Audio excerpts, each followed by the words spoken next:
We are facing the most complex existential crisis of our times.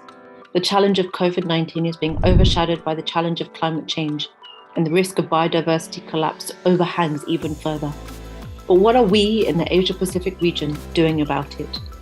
Well, we are not doing enough in 3 ways. First, most countries in the Asia-Pacific region are not spending enough on climate action. Second, we are not sufficiently greening our COVID-19 recovery policies. And third, we're holding back our ambition. There is so much more that can be done. Let's take carbon pricing as an example. Putting a price on carbon is the single most effective tool to speed up climate action and reduce emissions.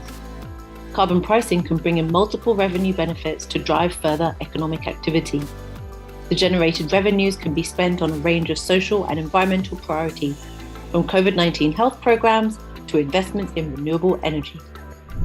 In policy terms, carbon prices can be introduced in 2 different ways: emissions trading or carbon taxes. We have developed a special Asia and the Pacific model with regional, sub-regional and national scenarios of impact and revenues from carbon pricing to explore how carbon prices can be applied to Asia and the Pacific countries. Here is an example of a new carbon price at $20.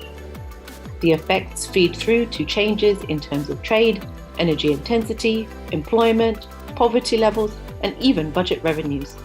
Potential increases in inflation and production reduction can be managed, including by recycling revenues from the carbon price. But how can countries in the region gather the determination to introduce measures like carbon pricing? One answer: strengthen what we call the enabling factors for raising climate ambition. Specifically, mainstream climate. For example, create a legal framework for climate change action, so that action is mandatory or mandatory for certain sectors.